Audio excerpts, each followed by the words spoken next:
નમસ્કાર વિદ્યાર્થી મિત્રો, આજે આપણે પાયથાગોરસ પ્રમેય વિશે શીખીશું. પાયથાગોરસ પ્રમેયની જે પ્રતિજ્ઞા છે એ કાટકોણ ત્રિકોણમાં કર્ણની લંબાઈનો વર્ગ કાટખૂણો બનાવતી બે બાજુઓના વર્ગોના સરવાળા જેટલો હોય છે. કાટકોણ ત્રિકોણમાં કોઈ ત્રિકોણ તમને આપેલ હોય એમાં કોઈ એક ખૂણાનું માપ 90 હોય, તેને કેવો થશે? કાટકોણ ત્રિકોણ થશે. હવે કર્ણની લંબાઈનો વર્ગ.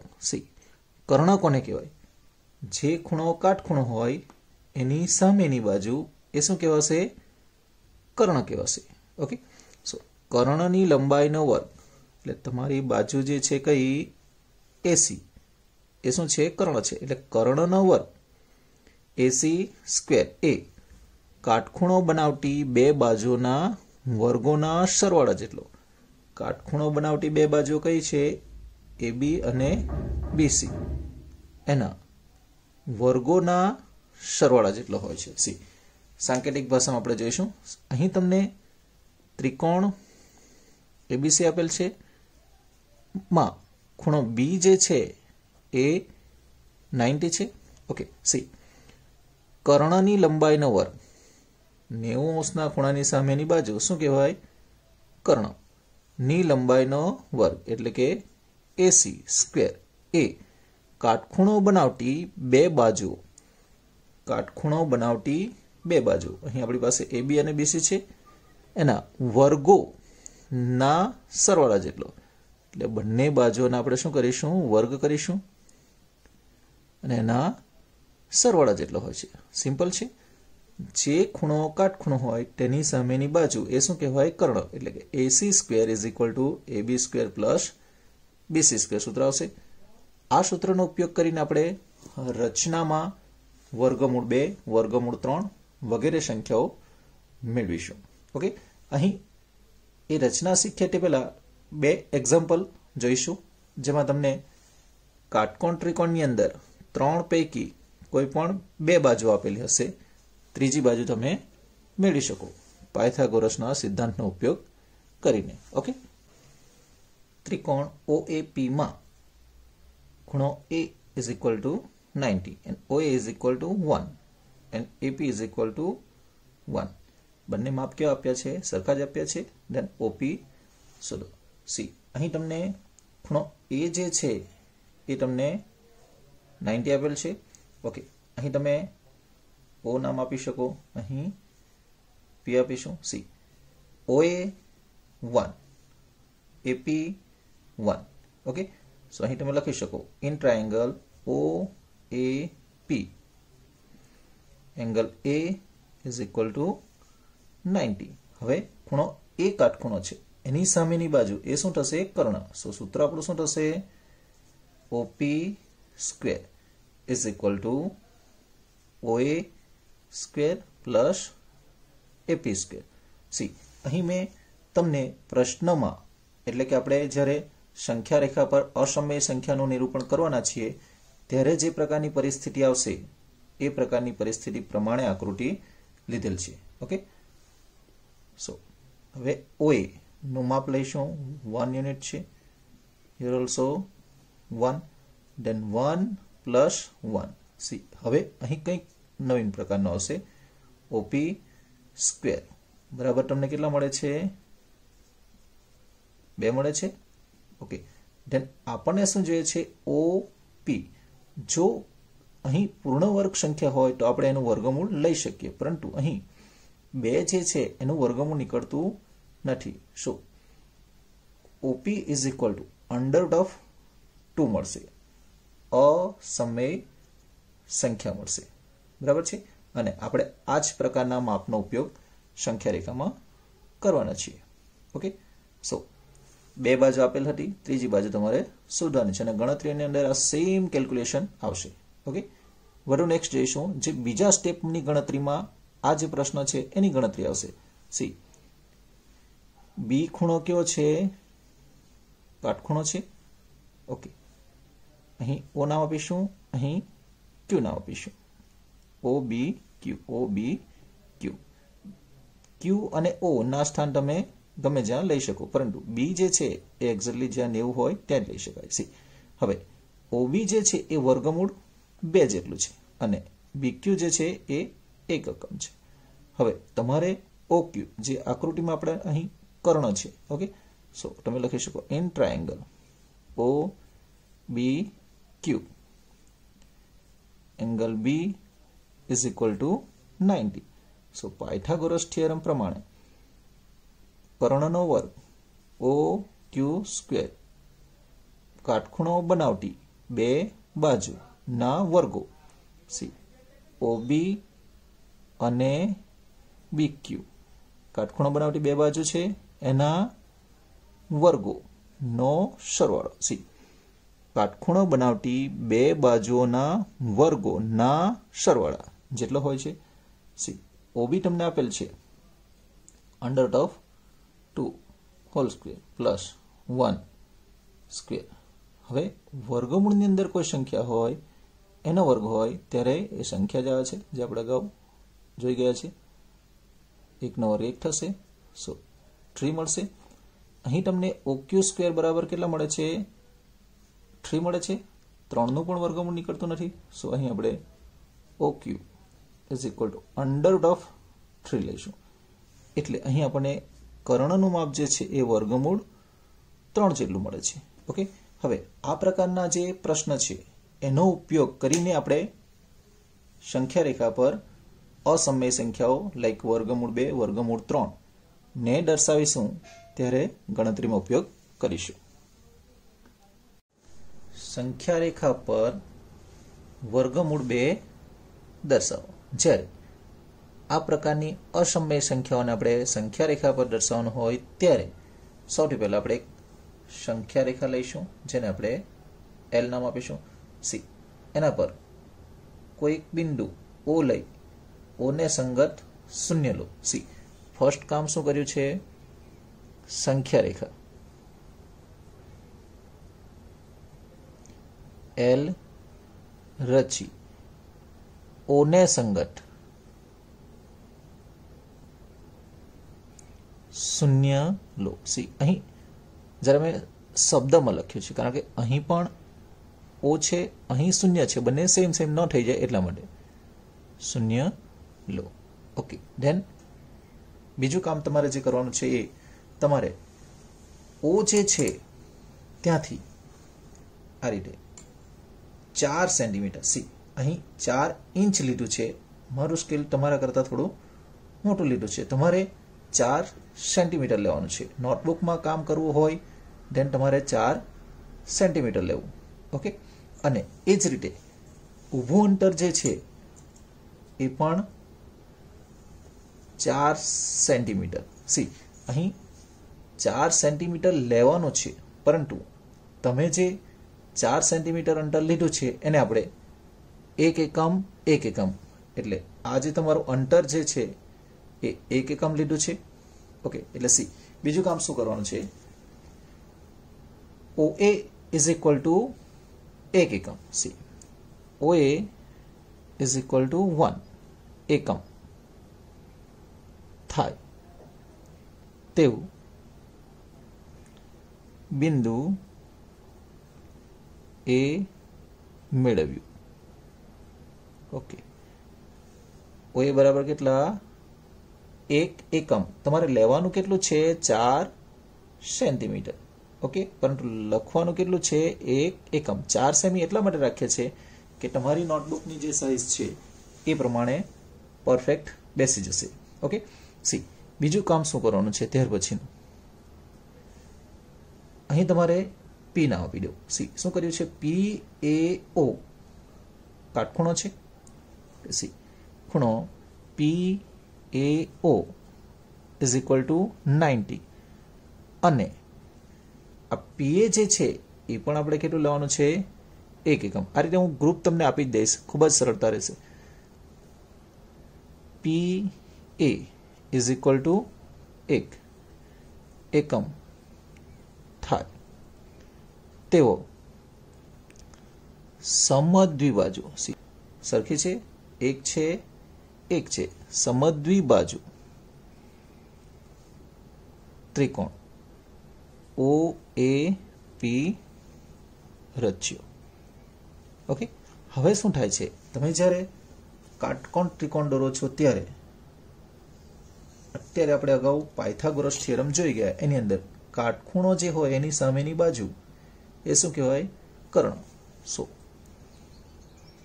ખૂણો A 90 છે અહીં, માટે તમે લખી શકો OP square is equal to કર્ણનો વર્ગ કાટખૂણો બનાવતી બે બાજુના વર્ગોના સરવાળા જેટલો.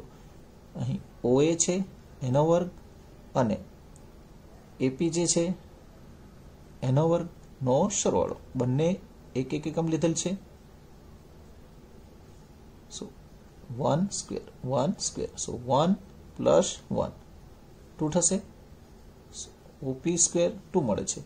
Than OP is equal to વર્ગમૂળ ન નીકળતું હોય ત્યારે એને વર્ગમૂળમાં મૂકી દેવું. સો OP તમને કેટલા મળે છે, વર્ગમૂળ 2 મળે છે. હવે આ OP જે છે એ વર્ગમૂળ 2 છે, બરાબર છે. હવે આ જે વર્ગમૂળ 2 છે એ તો આપણે સંખ્યા રેખા પર દર્શાવવાનું હતું, આપણને તો OP બરાબર વર્ગમૂળ 2 મળે છે. ઓકે, સો હવે શું કરવાનું છે, સી આ રીતે પરિકરની મદદથી OP જેટલું માપ રાખી, ખૂબ જ વધારે પડતું છે. સી OP જેટલું માપ રાખી આ રીતે એક ચાપ લેવાનો છે. કેન્દ્ર કોને રાખ્યું છે, O ને, અને ચાપની લંબાઈ કેટલી રાખી છે, P જેટલી રાખી છે. ને ચાપ મારી છે અને જ્યાં સંખ્યા રેખાને છેડે ત્યાં B નામ આપીશું. સી ત્યાર પછીનો નેક્સ્ટ મુદ્દો શું થશે, O ને કેન્દ્ર લઈ, O ને કેન્દ્ર લીધું અને ત્રિજ્યા કેટલી રાખી, OP જેટલી ત્રિજ્યા વાળું ચાપ રચ્યું જે રેખા L ને B માં છેદે. ઓકે, સો આ જે અંતર હતું એ સીધો અહીં નીચે લાવીશું, ધેન શું થશે, B આગળ આવશે અને O થી B સુધીનું અંતર કેટલું થઈ જશે, વર્ગમૂળ 2 થઈ જશે. માટે B ને સંગત સંખ્યા વર્ગમૂળ 2 છે. ઓકે, સો વર્ગમૂળ 2 ને જ્યારે સંખ્યા રેખા પર દર્શાવવાનું હોય ત્યારે એક સમદ્વિબાજુ કાટકોણ ત્રિકોણ લઈ લો, ત્યારબાદ પાયથાગોરસ સિદ્ધાંત લગાવી દો, વર્ગમૂળ 2 મળશે અને એ જે કર્ણનું માપ છે એટલું માપ રાખી આ રીતે એક શું કરો, ચાપ લઈ લો. સિમ્પલ છે. સંખ્યા રેખા ઉપર વર્ગમૂળ 3 દર્શાવો. સી અગાઉ આપણે જોઈ ગયા એ પ્રમાણે સૌથી પહેલા આપણે વર્ગમૂળ 2 જ મેળવીશું. એના માટે અહીં એક સંખ્યા રેખા લઈશું જેને આપણે L નામ આપીશું. એના પર બિંદુ O ને સંગત 0 લઈ લો. સી સંખ્યા રેખા L રચી O ને સંગત 0 લો. ત્યારબાદ O થી 1 એકમ. સી આ જે એકમ છે એ તમારે 4 સેન્ટીમીટર લેવાનું છે, જેથી નોટબુકમાં પરફેક્ટ એડજસ્ટ થઈ જશે. સી એ જ રીતે ઊભું અંતર છે એ પણ કેટલું લેવાનું છે, 4 સેમી. સમદ્વિબાજુ કાટકોણ ત્રિકોણ આપણે રચવાનો છે. સી ફરી પાછા કેટલા સેન્ટીમીટર રાખવાનું છે, 4. આ પણ કેટલું રાખવાનું છે, 4. પણ એને એકમ એક જ લેવાના છે, માપ કેટલું લેવાનું છે, 1 એકમ તરીકે. ઓકે, અહીં P નામ આપીશું. સી બીજો મુદ્દો શું થશે, OA ઇઝ ઇક્વલ ટુ 1 એકમ થાય તેવું બિંદુ એ મેળવ્યું. ત્યારબાદ PAO 90 તથા PA બરાબર કેટલા, 1 એકમ થાય તેવો સમદ્વિબાજુ કાટકોણ ત્રિકોણ PAO રચ્યો. C PAO is equal to 90 and PA is equal to 1 થાય તેવો સમદ્વિબાજુ ત્રિકોણ OAP રચ્યો. હવે અહીં ખૂણો A કાટખૂણો છે, સો કર્ણ તમારો OP થશે. સો OP square is equal two OA square plus AP square. OP square is equal two OA square plus AP square. બંનેના માપ જે છે એ કેટલા છે, 1 છે 1 છે. સો 1 સ્ક્વેર 1 સ્ક્વેર બંનેનો સરવાળો કરીશું 2 થશે. હવે OP square is equal to 2 મળે છે. So OP is equal to under of 2. O ઓ ને કેન્દ્ર લઈ સી, અહીં આપણે ઓ ને કેન્દ્ર લેવાનું છે અને ત્રિજ્યા ઓપી જેટલી રાખવાની છે. સી ઓ ને કેન્દ્ર લઈ ઓપી જેટલી ત્રિજ્યા વાળું ચાપ રચ્યું જે સંખ્યા રેખા એલ ને બી માં છેદે. હવે આપણને અહીં વર્ગમૂળ 2 જે છે એ ઓપી હતું. સી આપણે શું કરવાનું છે, સંખ્યા રેખા પર એ બિંદુ મેળવવાનું છે. સો 0 થી લઈ આ જે અંતર છે એ ઓપી જેટલું જ થશે. OP is equal to OB. So B ને સંગત સંખ્યા તમને વર્ગમૂળ 2 મળી જશે. પરંતુ અહીં આપણે થોડું આગળ વધવાનું છે. અહીંયા સુધી જે છે એ આપણે પ્રથમ રચના હતી એ જ કરી છે. હવે શું કરવાનું છે, સી તમને જ્યારે વર્ગમૂળ 3 આપ માંગેલ હોય ત્યારે 1 1 દ્વારા તમે √2 મેળવી લીધા. ત્યાર પછી નેક્સ્ટ √2 and 1 એટલે હવે ફરી પાછા અહીં એક 4 સેન્ટીમીટર એટલે કે 1 એકમ થાય તેવો રેખાખંડ ક્યુબી લેવાનો છે અને આ જે ખૂણો છે એ કેવો થવો જોઈએ, કાટખૂણો થવો જોઈએ. અને આ રીતે એક કર્ણ દોરી દઈશું. સી એટલે અહીં શું કર્યું છે, સી ખૂણો QBO, ખૂણો QBO ઇઝ ઇક્વલ ટુ 19 અને BQ ઇઝ ઇક્વલ ટુ 1 થાય તેવો ત્રિકોણ QBO રચ્યું. જે અગાઉ કામ કર્યું છે એ જ છે સેમ, પરંતુ ફક્ત નામ બદલાય છે. અહીં PAO હતા, જેના બદલે શું થયું, QBO થયા. PA હતા એના બદલે શું થયું, QB. PA એના બદલે શું થયું, QB. ઓકે. હવે પાયથાગોરસ સિદ્ધાંત લખ. બી ખૂણો કાટખૂણો હોય દેન કર્ણ કયો થશે, OQ square is equal to OB square plus BQ square. કાટખૂણો બનાવતી બે બાજુ OB અને BQ એના વર્ગોનો સરવાળા જેટલો હોય છે. હવે O થી B સુધીનું અંતર જે છે એ કેટલું છે, વર્ગમૂળ 2 છે. સો અહીં આપણે વર્ગમૂળ 2 લઈશું અને આ જે છે એ તમે કેટલું લીધેલું છે, 1 એકમ. સો 1 સ્ક્વેર. હવે અહીં વર્ગ છે, OB સ્ક્વેર છે, સો વર્ગ લઈશું. ઓકે. વર્ગમૂળ 2 નો વર્ગ 2 થશે. વર્ગમૂળમાં કોઈ સંખ્યા હોય અને એનો વર્ગ હોય દેન તે સંખ્યા જ આવે છે. હવે 1 નો વર્ગ 1 થશે. સો 2 પ્લસ 1 3 થશે. સી અહીં OQ સ્ક્વેર 3 મળે છે. 3 નું વર્ગમૂળ નીકળતું નથી એટલે કે OQ જ્યારે તમે મેળવવાના હોય ત્યારે એને તમારે વર્ગમૂળમાં મૂકવું પડશે. સો OQ તમને √3 મળે છે. સી એટલે આ જે અંતર છે એ તમને વર્ગમૂળ 3 જેટલું મળે છે. હવે આ જે અંતર છે એને આપણે સંખ્યા રેખા પર મેળવવાનું છે. સી હવે શું કરવું, O ને કેન્દ્ર લો અને OQ જેટલી ત્રિજ્યા, O ને કેન્દ્ર લીધું અને OQ જેટલી ત્રિજ્યાવાળું ચાપ રચ્યું જે રેખા L ને C માં છેદે. ઓકે. સો અહીં તમારો નેક્સ્ટ મુદ્દો થશે, O ને કેન્દ્ર લઈ OQ ત્રિજ્યા કેટલી રાખી છે આપણે, OQ, કારણ OQ જે છે વર્ગમૂળ 3 જેટલું છે. OQ જેટલી ત્રિજ્યા વાળું ચાપ રચ્યું જે L ને C માં છેદે. Therefore C ને સંગત સંખ્યા વર્ગમૂળ 3 છે. ઓકે. હવે આ જ રીતે વર્ગમૂળની અંદર બીજી સંખ્યાઓ તમને આપેલી હોય, લાઈક વર્ગમૂળ 8 છે, વર્ગમૂળ 17 છે. આવી સંખ્યાઓનું નિરૂપણ પણ તમે કરી શકો છો.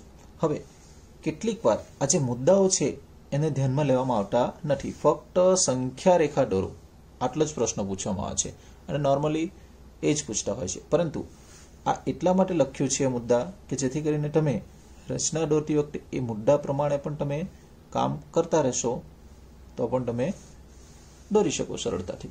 ઓકે, સો ફરી પાછા રચનાઓ હોય પ્રેક્ટિસ જરૂરી છે.